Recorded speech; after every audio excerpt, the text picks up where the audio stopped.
I was that kid who would show up at the airport and like stick my face on the mesh, the wire mesh, and just kind of dream and go, geez, I'd love to go on one of those planes. Right. And so one day this guy came up to me and he goes, hey, do you want to go on a flight? And I'm like, yes. So I ran down to the other side of the fence and ran around and just went to the plane. This random guy with a sounds very dangerous getting onto a random plane with some stranger. Exactly. And I was 9 and I was like, this is my dream come true. I get to fly a plane.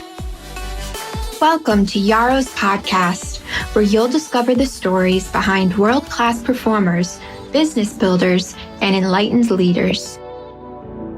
Do you suffer from email addiction? Yeah, I have, and I'm a recovering email addict. Thankfully, I took a step that broke me free from the email trap.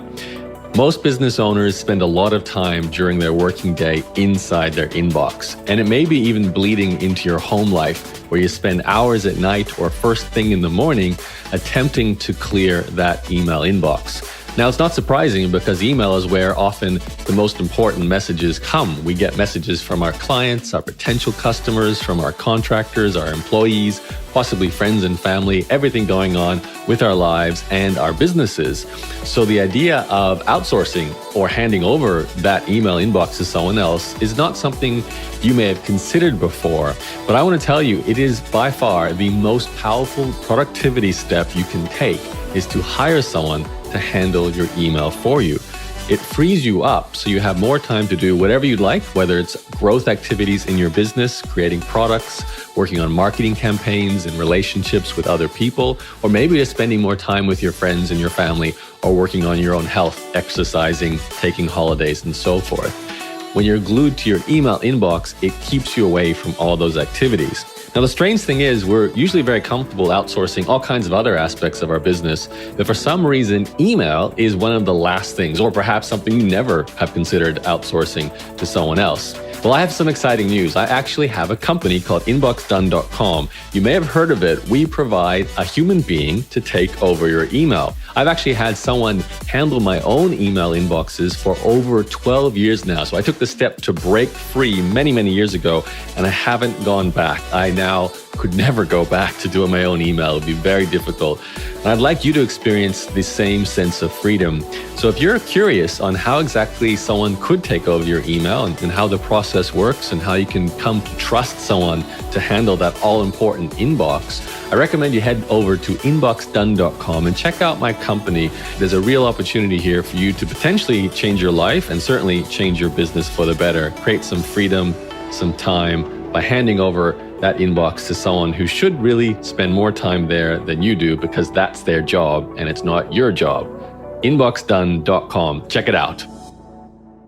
Hi, this is Yaro, and welcome to a podcast episode that will be a little bit different, or maybe not, from my usual episodes. I'll be honest with you, this is a little bit of a personal curiosity for me as well to interview my guest today, because I am constantly blown away by everything he puts on social media, because my guest never is in the same place week by week. He is constantly on the move, on planes, going to places. And that's, like, as far as I can tell, is in his entire existence, at least in terms of the time frame I've known this guest, who I should probably introduce to you right now so we can find out more about how he can travel forever.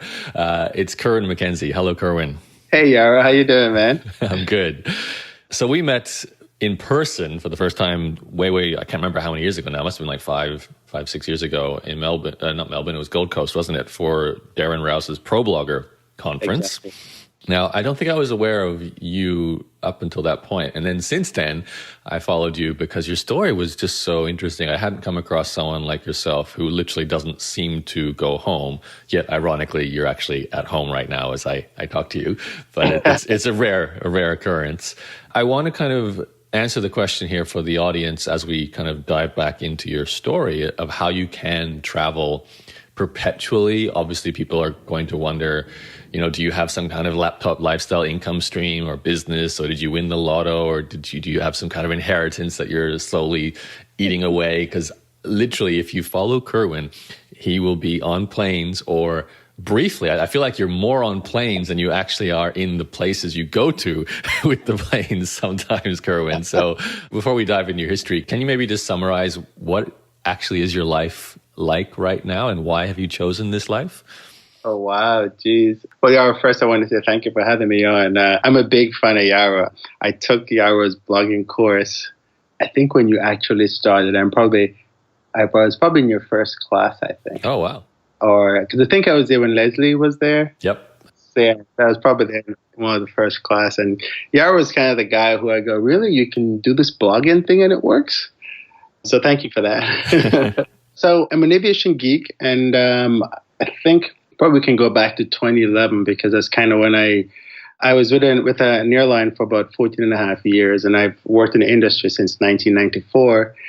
And in 2011, my airline merged with another one, and it was they gave me an opportunity to say, hey, you can retire, quote unquote, and you can take your flight benefits because of the number of years you had and my age. So I thought about it and said, yeah, I'm going to do that. I don't know what I'm going to do yet, but I'll take the flight benefits and go with them. And I always had a blog. Passrider.com is I think that's the second blog. The first blog is Cruising Altitude. And Cruising Altitude was way back from the Blogspot days. Wow. Yeah, so it was way from the beginning. And I even used to use, what was that thing, that page something that Microsoft had? PageMaker, is that the PageMaker? I think so. But I used to use one of those Microsoft products some way back when, and it used to put a whole bunch of code in the pages, and I'd have to take out all the extra code. Yeah. I remember that. Exactly. So I started blogging. I think I bought my first domain in probably 98, I think is how old Cruising Altitude is. But Passwriter is kind of the main one because when I used to be at work, people would come to my desk. I actually had a line around the corner, and my boss thought I would never do any work, but then I always did the work that she gave me. But people would always come by me and ask, well, how do I do this? When I go to this destination, what do I do? And I was always a guy that would do weekend trips. I basically fly around the world in a weekend, which you actually can do, even if you don't have an airline job. But if you fly around in a weekend, you'd be on the plane for 24 hours, right? So, well, here's a quick example. You can fly from, say, Los Angeles to Hong Kong, and you arrive 2 days later. So if even a Friday night, you'll get there Sunday morning. And then you have all day to shop in Hong Kong, see the sights, and then you come back on the later flight, and that will actually take you back to LA. It leaves about, I think, 4 or 5 o'clock in the afternoon or something like that. But you got there at 7 a.m. So you can have a pretty full day. And then you get back. The beautiful thing about a dateline is you'll get back to LA about Sunday. Actually get back the same day because of the dateline. It's really odd. And then you take the red-eye flight from Los Angeles back to, say, Houston. And you're back here for work Monday morning. I feel like you've done this possibly before, that exact flight path. Have you done that? I've done that before, yeah. Okay. So I always had an information in there. What I thought was, I could have a go at making it a business in the travel sphere. And in travel, it is extremely difficult to get people to pay for travel information. So my friends would call me up. They'll go, let me pick your brain. I want to go to London. What do I do? And I'd give them all my information. And then that's it. All the information is gone. They're gone. They're happy. They've saved money. They've done a good thing. But if you ever ask someone to pay you for travel information, they're going to be like, no, not going to do it. Even $5 or $10 or something like that. However, though, they will go and pay a $500 per night room in Las Vegas, and they'll have big meals and stuff like that. But they won't really pay for that information because they don't value proposition. So in the travel business, you have to think of earning income slightly different from the normal ways. When I started, I guess, go full-time in 2011, I pretty much made no money at all, which was pretty bad. So I'd gotten a severance from the company. So I had that to live on for a little bit. And then I made money off the website. Well, there was some advertising from Google AdSense, actually, because I think Google AdSense was one of the lowest hanging fruit. And I think I had probably learned that from Yaro's course. Or Darren, maybe. Yeah. Oh, probably, yeah. He was big on AdSense. But and it worked. You got some stuff from AdSense. But then, in the later days, some other companies came around, like Monometrics, which is one company that you can get advertising dollars from. And there's a new one that I started with about a year ago called Mediavine. And the idea is that the more traffic you have to your website, the more you get paid for the ad. It's a pay-per-click or pay-per-view is probably what it does. So most of my income today is actually from advertising. Okay, interesting. Yeah, and I've written a book. Actually, I've written 2 books. One I gave away as my email list. And that was a book. And it's the only book that exists that tells you how to be an airline employee. And the second book I wrote and published, that one took about maybe 6 years or so to finish, but it was published last year. And that one is about 89 things to do as an airline employee before you quit. And it basically just when I started writing, I go, well, this is my travels. These are all the places I've visited. And not all, but most of the places I've visited, and kind of how to get there. So it kind of tells you, basically, a lot of airline employees have all these benefits, but they don't know how to use it or what to do with it. So I would do stuff like, hey, did you know you can actually go to London for the weekend? And you're like, really? Well, how do you do that? So then I tell them how to do that. Or everyone wants to go to Europe from the US, but you can go to South America because South America is really good. The time zone is not as drastic as Europe. The flight time is actually about the same because of where we are in the US. So it's kind of just telling people what is out there for your flight benefits. This is a great point. And then I can ask you to go back in time because you obviously developed this knowledge first as an employee of an airline. I do want to make this relevant for the listeners too, because obviously most of them are not going to be employees of airlines. But I have got a lot of questions for you regarding how you travel now. But let's answer those by bringing us up to date, by going back in time. Are you born and raised in Houston? No, I'm actually originally from Jamaica. So, and I've lived in the U.S. since the late 80s. Yeah, and I've lived all over. I've lived in Florida, New York, Washington, D.C., Indianapolis, and Houston. That's probably not surprising. Did you, so if we even go back to Jamaica, were you, this interest in aviation, was that there back then, or is this something that came after you, became an adult? Oh, no, that was always there. I actually took my first flight when I was 9. I was that kid who would show up at the airport and stick my face on the mesh, the wire mesh, and just kind of dream and go, geez, I'd love to go on one of those planes. Right. And so one day this guy came up to me and he goes, hey, do you want to go on a flight? And I'm like, yes. So I ran down to the other side of the fence and ran around and just went in the plane. This random guy. Really? Sounds very dangerous, a young boy getting onto a random plane with some stranger. Exactly. I was 9, and I was like, this is my dream come true. I get to fly a plane. I think if my parents had known, I'd be probably get a nice spanking back. Wow, okay. So it was was it a little prop plane or? Yeah, so the Cessna Skymaster, it has a prop in the front and a prop in the back. It does a counter-rotating thing, and that's what keeps it flying with a big wing in the middle. And so I went with this guy and we flew down to the country area and he flew around this field. Some guy ran out and then he pushed something out of the window. And then we flew over the runway. He, not flapped his wing, but I guess he signaled to the guy that everything was good. And then we left. Was that a drug deal or something? Exactly. I keep thinking about it. I'm like, oh my God, that must have been a drug deal back then. Oh gosh. Well, it's good that you didn't become a dealer. Let's say that, Kerwin. Well, I was 9. I had no idea what was going on. I was just excited that I had a flight. But now that I think about it, I'm like, yeah, I think that was a drug deal. Okay, so that was your first taste. Did you, from that point on, say, I've got to work in the airline industry somehow, or do I want to become a pilot, or what were you thinking? So I was thinking I wanted to become a pilot, but it's really expensive to become a pilot. And I'm from a very poor family, so I know we couldn't afford that. So I thought, okay, great, then let me try to get into something in aviation. And I wanted to, because I wanted to leave Jamaica and I wanted to go explore it. I always thought there was so much things about it because I grew up in the country.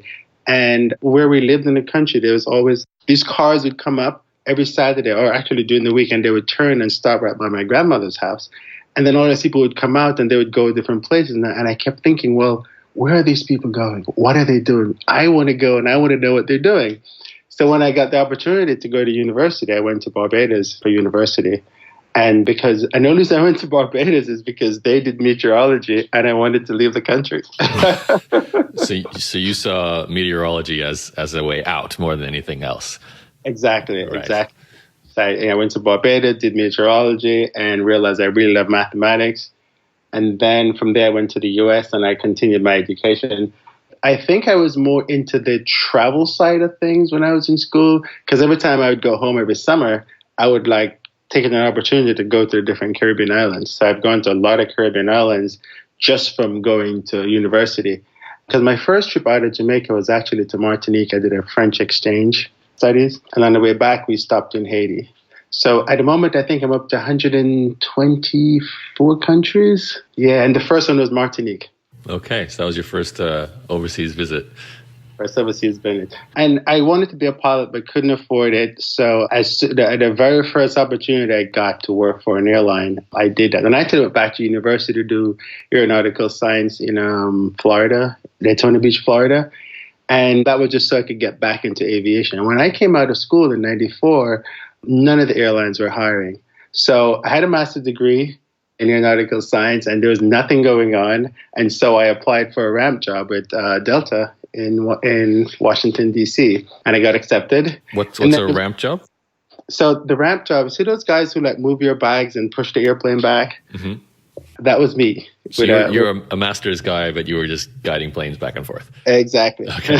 And so when I first started, the guys, they never talked to me. The other rampers, they never spoke to me. They're like, you're a spy. You're from corporate, and they've sent you here to spy on me.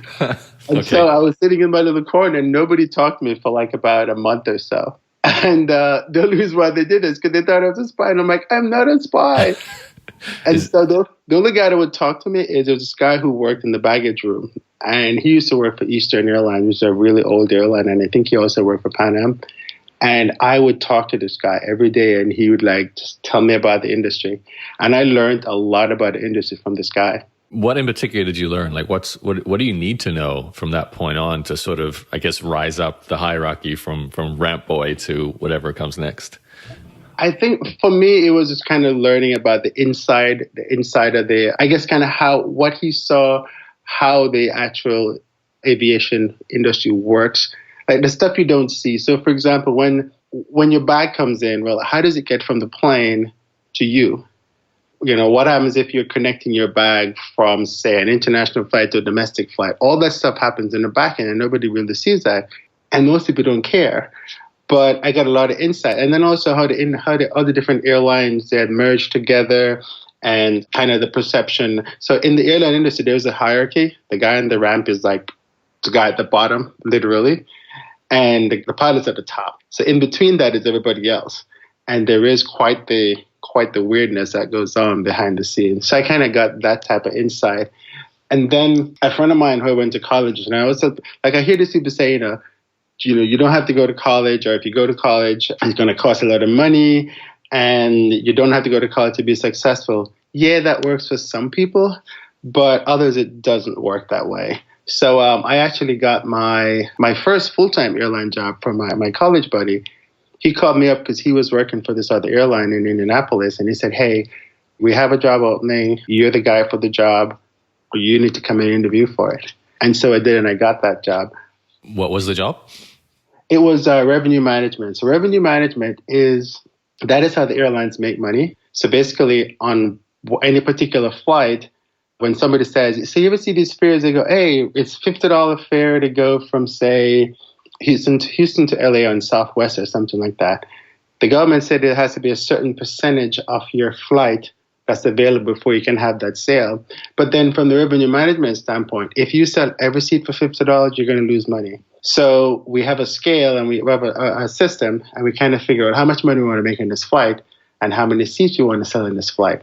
We also look at no-shows, so which is people who don't show up for their flights. And we have a whole system that tells us on this particular flight at this particular day, between these two destinations, 10% of the people usually don't show up. So you have to sell 10% more seats so you can actually leave with somewhat of a full airplane. Now, it's not an exact science, and every now and again, you have 10% of the people waiting without a seat.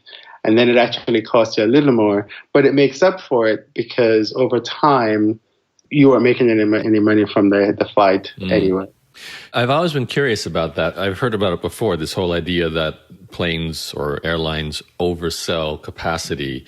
And you just described why, because they know a certain percentage of people won't show up.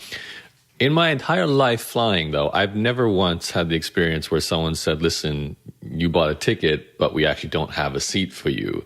Is that something that happens every day? And why hasn't it happened to me then? If I just been lucky or? Probably. Well, some airlines, you probably don't fly during peak times, and probably some of the airlines you fly don't do overbooking. It's not a big thing as it used to be. It still happens because there's been a situation in the U.S. where the flight was overbooked and they took this guy off and he got beat up and it got ugly. But overbooking is still done. Typically, it'll happen in the Monday morning 9 a.m. flight between, say, Houston and New York, or Houston and Los Angeles, or Houston and Chicago, because all the business people want to get to work, and they want to get to work on the first flight. The time zones help because if you get out on an early flight out of, say, Houston, you can get to LA before 9 o'clock. Or also the red-eye flights, you can get that. So it depends on the time of day that you fly. And you hear the agents say, hey, we're in an oversold situation. Would you like to volunteer? And if you volunteer and they select your seat, they usually offer you a free ticket, or they offer you miles or points. And usually sometimes you get a free ticket, then they'll put you on another flight and in first class or something. If it's like the next day, you may end up they may have to put you in a hotel. So it can be quite lucrative. So if you're not busy and you want to get to where you want to go, just always ask. Whenever you check in, just say, hey, is this flight oversold? And agents will go, no, it's not. Or they'll say, yep, it is. Would you like to volunteer? And they'll just put your name down.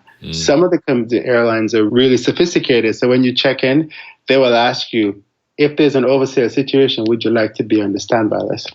And I almost always say yes, because I'm never in a hurry to get anywhere. I've noticed. I have so many more questions about your current travels, but let's stick to this timeline. So you were one of the guys who were looking at the numbers every day to try and make the revenue work for an airline. Is that right? It's like sitting in front of a computer crunching numbers? Yes. So we had, and back then, this was like the airline was using the system for the first time, and the guy who was doing it is actually the guy who created the system for Southwest Airlines. And I was at a conference the other day, and he came up to me, and I'd never met him face to face, but we talk all the time. And he saw that I was at the conference, and he came over and said hello. And it was hilarious because he'd been telling everybody about me because I was one of the people who was working in the system, and I've been telling everyone about him. So finally, we get to meet. But yeah, so everything is a computer program. So you go in, and then what will happen is that, so how airline seats work, and that's why we have different fare levels. So let's say you were selling tickets for $50 and no one's buying. And we know no one's buying because we look at the numbers and we're not selling any seats. So then we say, okay, great. Well, why don't we try selling it for $45? And then all of a sudden, people are buying. So when we know these people are buying, we sell a few tickets at $45, but then we do what's called closing off the buckets, which means that we move up to the next level. So we stopped selling $45 tickets, and now we're selling $50 tickets.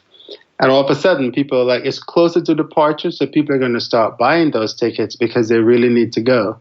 And if you notice, the closer you get to the departure date, the more expensive the tickets become. Mm-hmm. And so there's a computer that's managing that in the back end. And then as a revenue management analyst, I ensure that we maximize the amount of money that we want to make on that particular flight. I imagine that's a role that's changed significantly as technology has changed. Yes. Yeah, because it's a lot easier. I guess the systems nowadays, I think they'll actually do most of that automatically. And you just kind of monitor it. You probably could set up alerts and things like that. I haven't done it in ages, but I'm pretty sure it's changed in that direction. Right. So how long were you in that role, and what did you do next? I hung out at ATA for about a year and a half. Yeah, I was in for about 15 months.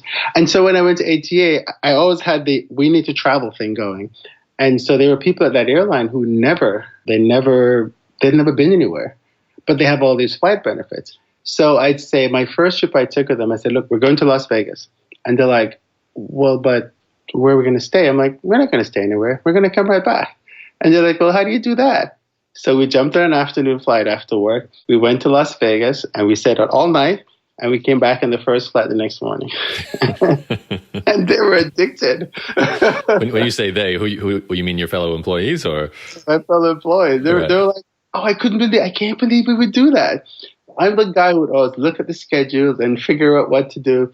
So then they were telling about overbooking flights, right? So I said, let's go to LA. The flights are never full. We're going to be fine. We get to LA, and that weekend, all the flights were oversold. And that was my market that I was taking care of.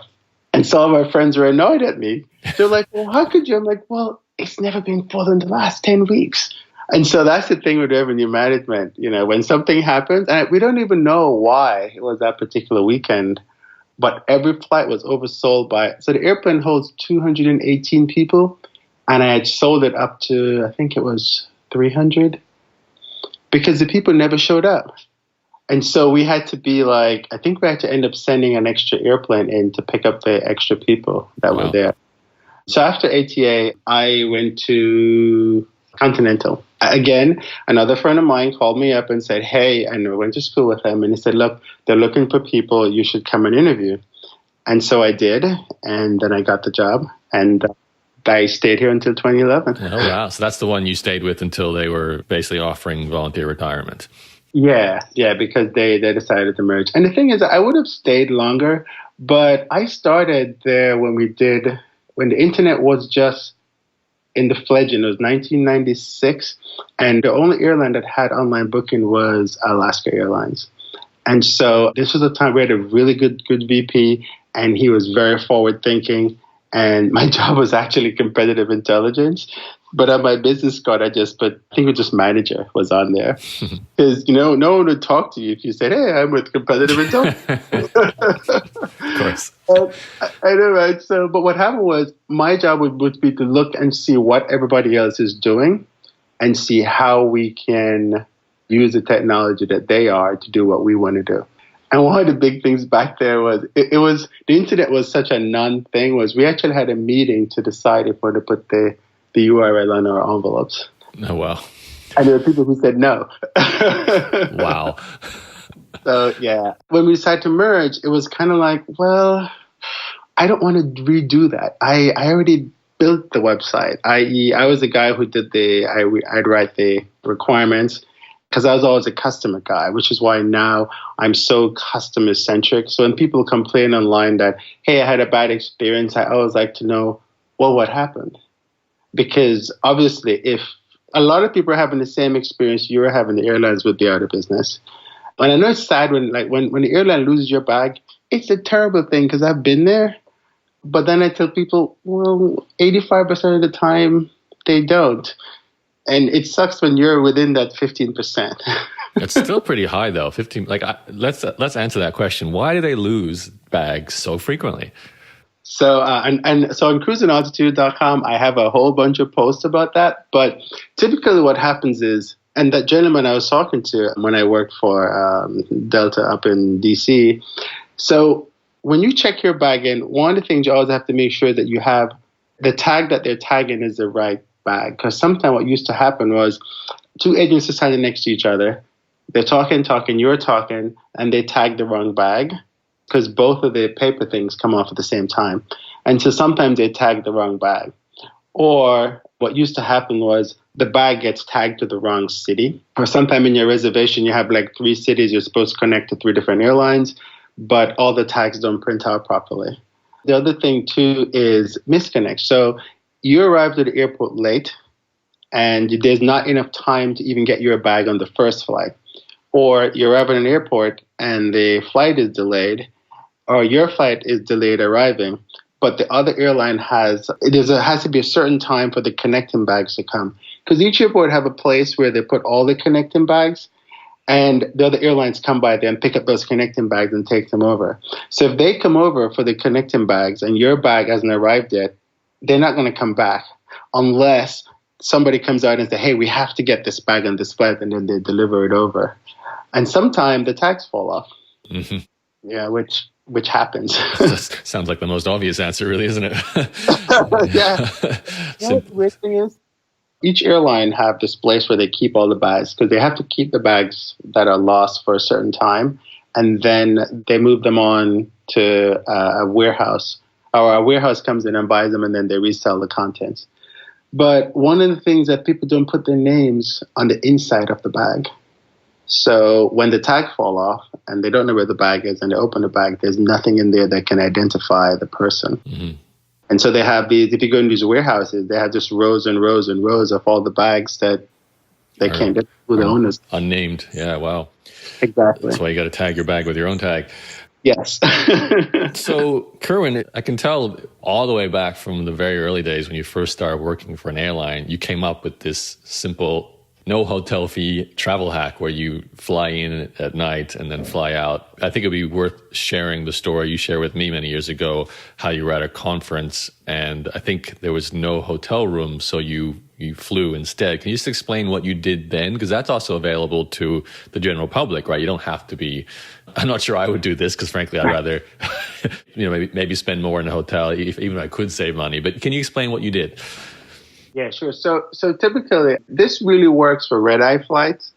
If you can figure out, so let's say you're in Las Vegas or Los Angeles, for example, and it's really expensive for the hotel, and you realize that beforehand. And nowadays, some of the last-minute tickets are really cheap, so you can do it. So what you would do is you'd buy a round-trip ticket to, say, New York, and you see a flight from, say, Las Vegas, or because the West Coast, you can go from anywhere in the West Coast to the East Coast. What was your route for that story you shared? I was in Las Vegas, I think it was, and so I did Las Vegas to New York, and then when I got to New York, I have a club card, airport club card, and so I was able to take a shower. I had breakfast, then I had a quick change of clothes, and then I jumped on another flight and flew back to Las Vegas, and so I didn't have to do a hotel.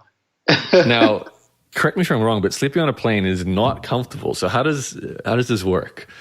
It's actually not too bad. I'm 6'1", but I guess I've mastered the art of sleeping on a plane. Most airplanes, they have this little wing thing that you can put at your head. I hate neck pillows, but apparently everybody else does. And everybody else thinks that it's really cool to wear your neck pillow in the airport, which is really interesting to see. But I guess I've gotten accustomed to it. And most of the airlines, when you do those red-eye flights, they usually have blankets. And sometimes the airplanes really do get cold. So I always have like some kind of sweater or a sweatshirt or something like that with me because it does get cold at nights from time to time. Yeah, I remember hearing that story going, like, I'm not a super fan of being on airplanes. I like the fact that they take me to interesting places, but the part of being on the plane is always like a sort of slow, and I hate turbulence. But I actually, back when I was a bit more fearful of flying, I would look at people like you and go, right now, Kerwin is on an airplane. He'll be on one tomorrow. This is what he does. So you kind of gave me inspiration and confidence regarding flying. Can we go back then to, you probably have so many different travel hacks, but I'd like to talk, before we talk more about that.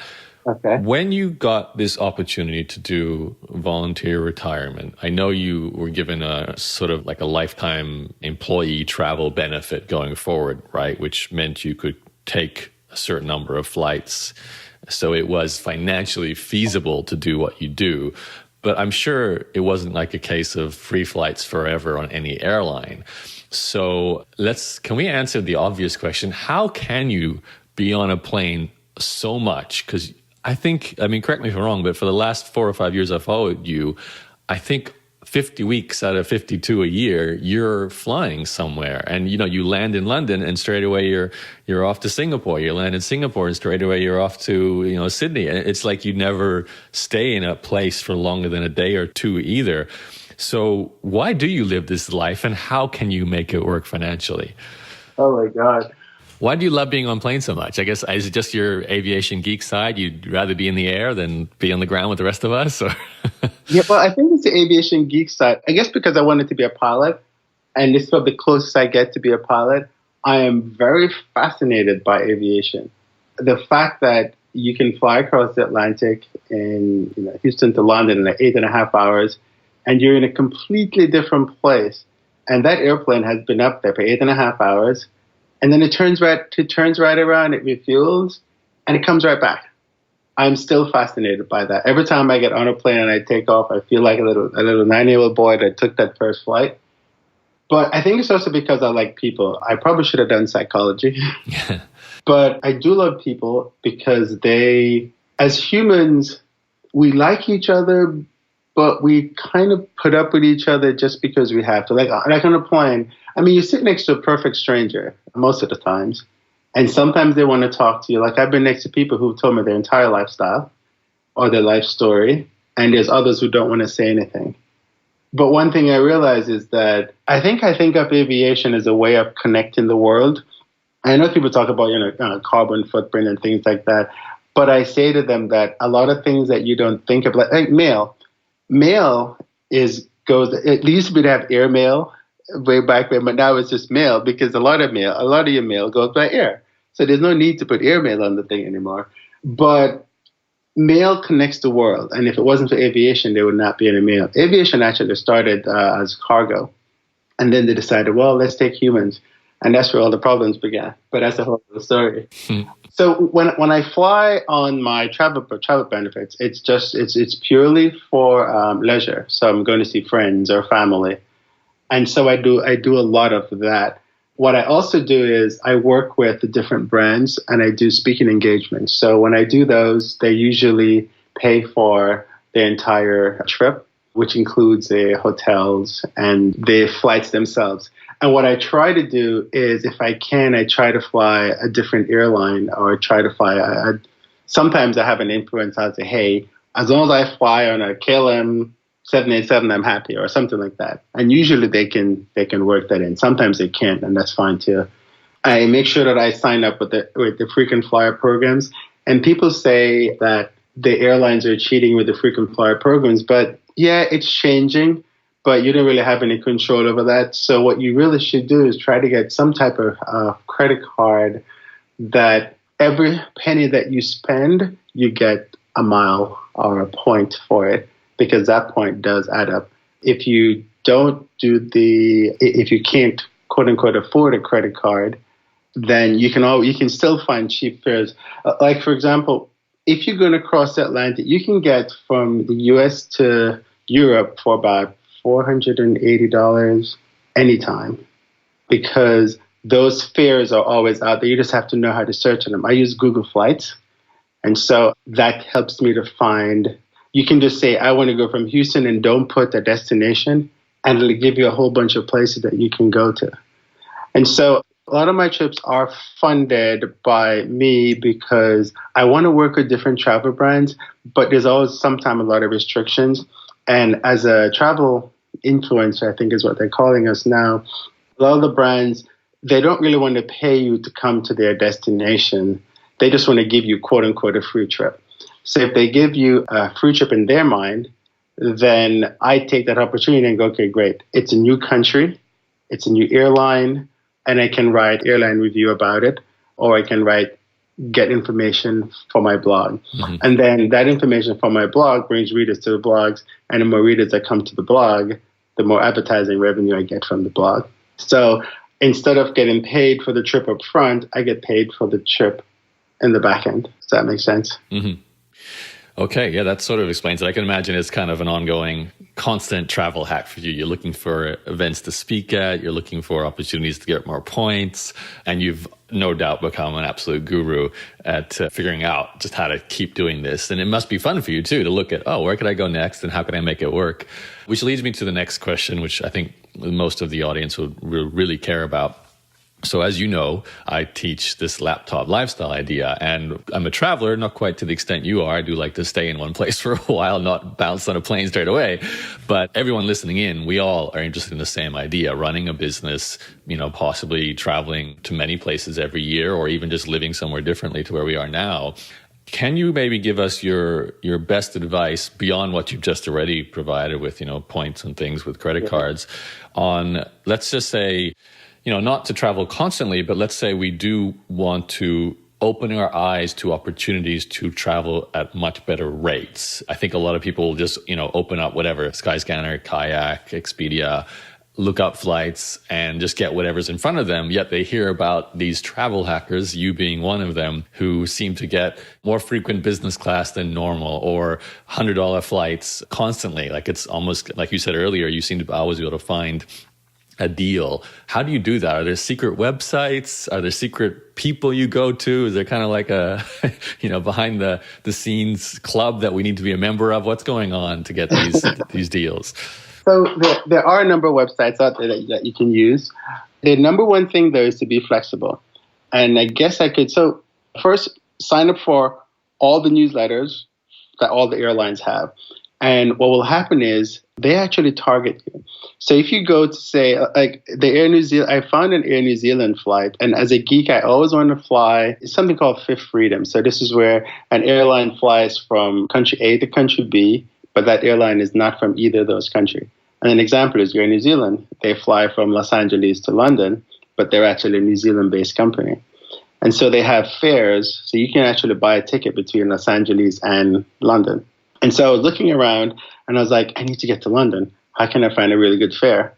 And it was $481 is a really good fare for that market, and they were having a sale. And airlines, they normally have sales just at this time of the year, they'll have a sale because they want to fill the flights between now and June. Because summer travel, they've already gotten that taken care of. The fares are high because you have to go. But between now and June, they want to fill the flights. So you can find some really good fares, and you can get them straight from the airline website. So I was looking, and I saw something came up on Facebook, and it goes, $481 to London. I looked at it. The dates actually work out for me because I have a conference in Berlin, and I was going to be in London. So I did the ticket actually backwards. I did London to LA, and then round trip. So I just flew one portion last week, and I'm going to fly the next portion this coming Saturday. So then I go, okay, great. I'm in London. I need to get to Berlin. So then I looked it up and I saw, and this took me a while, like at least 2-3 hours and about a day for 2 days, just trying to find routes. And then I found another flight. It was on Air Baltic. Now, Air Baltic, you probably never heard of Air Baltic, but they're based in Riga, Latvia. And they've just gotten a new airplane called the A220, which for your readers, probably like, I don't know what he's talking about. But as an aviation geek, I found that and I'm like, oh, great, I'm going to take that fare. So the fare I think it's like 40, it's one way, it's like 44 euros. Actually, 44 pounds, I think is what the ticket is. From where to where? From London to Riga or London to Berlin? London to Riga to Berlin. Okay. And then, so you can get those fares out there. I'd wanted to go to Liechtenstein. So while I was in London, I found a good fare in EasyJet, and I think it was like 27 pounds. It was on a Tuesday.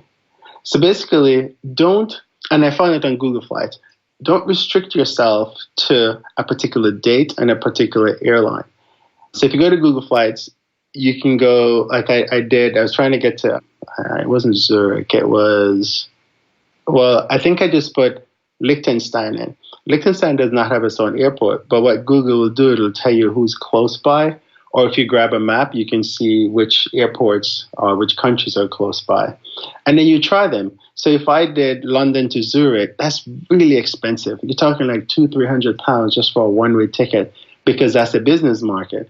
But if I did London to Friedrichshafen, exactly, it's really hard to say, right? And how did I find it? I looked on the map and I go, oh, there's Friedrichshafen right there.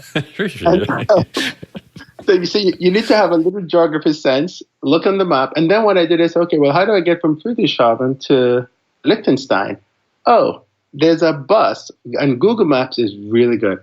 Between Google Flights and Google Maps, those two are the key things that I use. And I also use, you can use Momondo, because Momondo can give you some really good itineraries. Now, there's one that I don't really like, but I have a friend who swears by it. It's called Skiplag. And Skiplag, so this is the dark side of the industry. Skiplag will show you fares to cities. So in the airline industry, there's something called hidden cities. Now, it's called that by, I want to say, the airlines, probably the users that say that. So the idea behind that is, if I want to fly, and I see this all the time, and it's really terrible how the airlines do it, but they do anyway.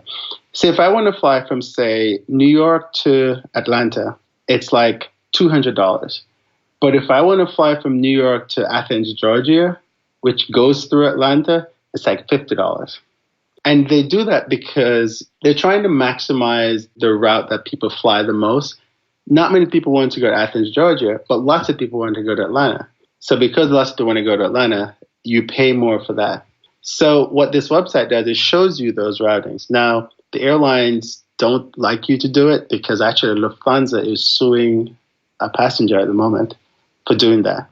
Because they're like, well, your intention was never to go to city C. You really wanted to go to city B. And we knew that's what you wanted to do, and so we're going to sue you for it. Wow. So I don't recommend people doing that, because if that lawsuit goes out, you're hosed. This seems so strange to me, though. Like, I actually used a service that you probably know very well, FlightFox, several years ago. And essentially that's where you hire a Kerwin, basically, who then does all the hacking for you to find these flight options. Now, I did it because I was looking specifically to get a better business class flight to get from Australia to San Francisco via Asia. And I knew where I was going. I wanted to go to Hong Kong and Japan and then end up in San Francisco, leaving from a city, probably Sydney, in Australia. And I told them that, and obviously you say your whatever you have in terms of advantages, whether you might have some points you can spend or some kind of loyalty for something, and then they go and hack. So they do what Kerwin does and look up all these things, and they came back with very much what you just talked about, a flight that was going to Korea via Tokyo. So no, I think it was Taiwan via Tokyo. Anyway, whatever the case may be, it would get me to where I wanted to go, but I just would not fly the last leg. Yet It was like $2,000 cheaper than flying just to the city. So rather than flying, I could buy a ticket to two cities for $2,000 less than one city. I was like, this makes no sense, because I'm basically paying less for more petrol, more seats, more what should cost me more. Yet it's a travel hack. And then yet you're saying the airlines don't want you to do that because then you're not using the second flight, which messes up their system, I'm assuming, right? That's why they don't want you to do that. So it just seems like there's an inefficiency here that's clearly that needs to be changed so that, we're actually getting the best deal without having to do these convoluted flight plans that we only fly half of, Exactly. And the thing is that now with the system's been a little more sophisticated. The airlines can actually tell that's what you did. And there is something in the terms and condition that says you're not allowed to do it. And also, if you're a frequent flyer, I can pull your frequent flyer membership. Because there was actually a guy who did that a few years ago, and he's actually a religious person, and so no one expected him to do that. Well, but the airline looked at all his travels, and they're like, well, you're taking advantage of the system, and you're your frequent flyer contract, so we're terminating you. And they did. So that kind of stuff does happen. But I don't recommend people to do it, because actually if you check a bag, it won't work. But it is out there. There's also the thing that people call mistake fares. Now, as an excellent employee, mistake fares, I was the person at the airline that would authorize these whenever they called them in. And I know how it affects the airline's bottom line. So I don't take advantage of mistake fares. But those are fares where I think Cathay Pacific just had one recently. I heard about it. Yeah. And there's been many of them. But what happens is that airlines will come back and they're like, nope, we're not honoring it. Kenya Airways had one just recently. It went from New York. They just launched New York to Nairobi. And if you bought a ticket on Delta, you got the incorrect fare. But if you bought it on Kenya Airways, you got the correct fare. It was like it was 173 on Delta or something like that, and 700 and something on Kenya. And so Delta's like, we're not honoring it. And a lot of people bought it, and then they were upset about it. So if you buy these mistake fares, just know that the airline can come back and say, nope, we're not doing it. Usually they'll tell you within 48 to 72 hours if they're going to honor it or not. And there's been a lot of case about that. But you don't really have to do all that. You can just use Google Flights, use Momondo, and you can find some very, very good flights. Be flexible. Don't always buy the cheapest fare. And I say that because sometimes just they have something called basic economy now. And sorry, I'm getting excited. With basic economy, you fly the same leg that you would normally. Everything is the same, except you probably don't get frequent flyer points. You don't get to pick your seat until you check in. So if you're traveling with somebody else, that's not good because you won't be able to sit together. But the difference sometimes is $30 between that fare and the other fare that gives you everything else, including checking a bag. So always look at what you're buying. Don't always buy the lowest fare. Read everything. And then you could, like my Riga flight, I took it, but my carry-on is 8 kilos. And my bag, when I weighed it the last time, was 15. So now I have to think, okay, great. What can I not take? I don't like arguing with the agents. And so that when I fly Ryanair, I just pay the $20 or $30 or whatever it is for my bag, because the fare was like $10. Yeah, right. So I'm okay with that. And I'm not going to argue with an agent over my bag, because it's not the agent's fault. They're just doing the job that the airline is paying them for. I do notice that certainly in the last sort of, I don't know, maybe the internet era, the whole idea of selling a cheap flight, but stripping away the things like your check-in bags, food, travel-on bags, suddenly that becomes an added fee. And you don't realize, you see in the search results, oh, it's only a $100 flight. But it's actually a $250 flight when you add on luggage and food and everything that you might normally have got previously with a normal ticket. So it certainly changed the dynamic, especially with the discount airlines nowadays. But so just to summarize then, Kerwin, Momondo is your sort of search engine of choice for flights, combined with Google, Google Maps, Google Flights. So those three resources would be where you'd spend most of your time searching to try and construct flights, and you don't really need to have any clever insight. It's just a case of playing with the days and the destination combination of where you're going and what airlines and what airport you're flying into to figure this out. Now, is that a big job? Because obviously, you're doing this no doubt every single week because you're constantly flying. So how much of your time do you think you spend just hacking these flights? Jeez. Quite a bit. I'd probably say maybe about 25% of my time when I think about it, because I'm a last minute shopper. So yeah, probably about 25 minutes. Oh, and one thing about those flights too is, so I got really, really, really, and I say really, really, really lucky recently, because I was in New York and I was trying to get to Houston.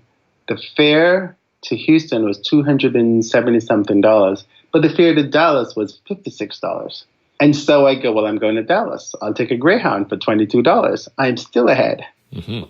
So then I'm Delta Medallion. Actually, I had done a status match, which means that you have one elite status from one airline and you tell the other airline, hey, can you match it for me? And they do, and they give you like 90 days to fly them to keep it. And if you've done whatever they tell you to do in 90 days, then you get like the gold status. Gold status on any airline is good because it means you can use the lounges and you can get upgrades. So at the time I was on Delta and I get to the airport and my flight to Dallas is delayed. Delayed so much that I was going to miss my Greyhound bus from Dallas to Houston. So I said to the airline, which was Delta, and I said, hey, can I go to Houston instead? Because the flight is delayed. I'm going to miss my flight. And the guy's like, well, Houston is actually the alternate for Dallas. And he goes, yeah, we'll do it because the flight's delayed. So now I get to go to Houston. Now, I paid $20-something for my Greyhound ticket. But I'm like, that's still a good deal because when you add the 20-something plus 56, right. The best part of it is I got upgraded to first class because of my status. It sounds to me like the most important thing is flexibility, because you don't know when these opportunities are going to pop up where, flight's delayed. Can I go here instead? Can I get upgraded? I'm going to miss this or I'm going to miss that. So you kind of have to play by ear to make it work. No, I do appreciate the insight. I can see, Kerwin, this is your life every week, right? So, and one thing to your the next question is, I was thinking about this recently, and I have a very amazing network of friends worldwide. And these are people who I've known for a long time. And, I've met them either from work or from just, social circumstances. And so a lot of times, instead of doing a hotel in a particular city, I can actually stay with my friends. So I save quite a bit of money with that. And what I've realized is that, and we all have this, we all have a lot of friends. Some of our friends just need someone to come by and hang out with them for a little while, especially our single friends. And what I try not to do is overstay my welcome. So I normally just stay maybe for a week or something. If I have more than one person in one city, I'll go stay with different people. And that has helped tremendously. Yeah, that's a hack in itself, right? Make more friends, get better accommodation rates. So. It didn't happen. Like, I didn't plan it. It just kind of happened. Because when I first left the job, my friends were like, what are you going to do? I go, I don't know. And one friend was like, why don't you come stay with me for a while? And so I did. And then all my friends kept calling me. I'm like, well, how come you didn't stay with me? I know you longer. And so I had to actually start writing stuff down. Maybe friendship hacking might be the next thing here. For everything we're talking about, Kerwin, is there a resource that you have out there in particular, a book or just your blog? Where should we go? Okay, so passrider.com is the one that's tailored to airline staff. But the information that's on there is actually a lot of destination information, which means what to do when you go to a particular city. So anyone can use that. Cruising.altitude.com is more geared about, and there's no G in cruising altitude. And for some reason, everyone thinks it's about cruises, but it's about flying. Whoops. I know, right? Because I came up with the name because the captain always says, you've reached your cruising altitude. Sit back, relax, and enjoy the flight. So that's where that came from. And that one just taught, it's a lot of etiquettes. It's like, should I recline my seat?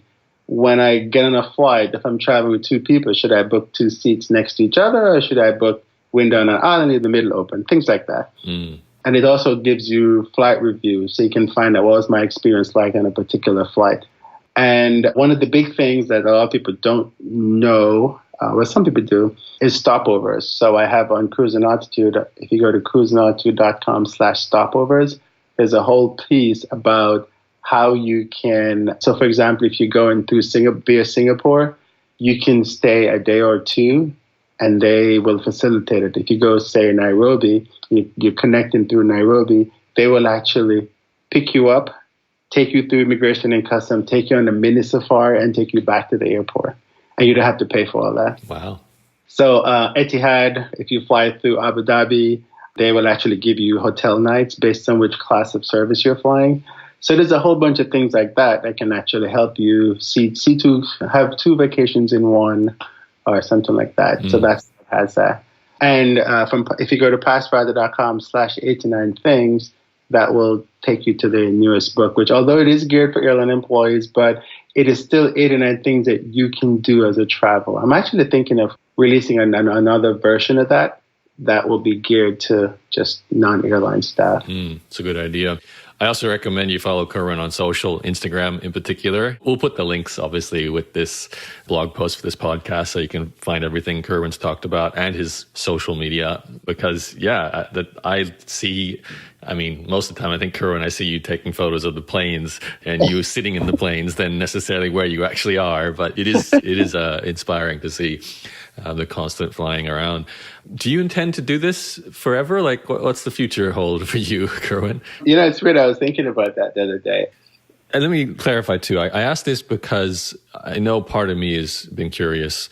Having a family, if you're on a plane constantly, you get to see your friends maybe 1 week a year, because then you're off to see another friend in another city. So I always wondered whether the social and family aspect of this, how much of an impact it has on your life, because you're very coming and going. So how does that feel? I feel it a bit too when I travel, I see someone and then I'm off again. So how does that impact you? The social side, you're right. It is, so, and this always happened from a day I worked for an airline, but my family/social circle is accustomed to it. They know that whenever they see me, they will only see me for a little time. And because I can be back again next week. My mother is really mad about it. So she's like, well, if you're only going to be here for a day, why are you bothering? And I go, well, because I want to see you. And so I try to work the family side of it into there. A lot of the family stuff you don't see me talk about on social media. So I'll just say, hey, I'm going to here. And then that's it. Oh, I don't tell you. I don't tell you anything about the social side. But I do have downtime when I do go see friends and family from time to time. And like in next month, I'm going to go see my aunt because she's mad at me and I haven't seen her in a long time. So I'm going to go spend some time with her. So yeah, but the social side of things as you travel is really difficult. I don't see an end to like not traveling. I think last summer I kind of didn't go anywhere much because I'd wanted to get the blog to a position where the SEO was right. SEO was terrible. So the ad revenue was just not working. And so I spent some time to really get that going and hone that side of it. And it's working now. I need to do some more stuff to it. But no, I think I'm always going to be traveling. Do you plan to die on an airplane? Not from it crashing, just because you happen to be on it? You see, you know what's weird? So you mentioned that? I used to have this dream on a plane, and it's always that the airplane is crashing. But like the wings would get sheared off, and as soon as the wing gets sheared off, I'd wake up. So yeah, it's kind of weird, but if I'm okay with death. I guess I've had enough experience like that, from family members and friends that I've come to terms with that. And if it happens, it happens. It drives my mother nuts whenever I tell her that. But it's weird to say it, but it's life, and we're not going to be here forever. We just have to have a really good time while we're here. Awesome, Kerwin. You are very inspirational when it comes to anyone who has a fear of flying. I think that they should look to you, just follow you for that reason, because you're constantly on planes. So it makes you normalize it. That's what's cool about that. And anyone who's into flying more frequently, just by getting better deals, even doing a Kerwin hack, landing in a city and then flying somewhere on a red eye so you don't have to, or like you said earlier, with your very ever first hack, landing on a weekend, spending the day, don't sleep, and then leave the next morning on the early morning flight. You can make these quick holidays work for you, for those who are inclined to do that kind of mad dash travel. So it's all possible. Anything else you want to throw in, Kerwin, before I wrap it up?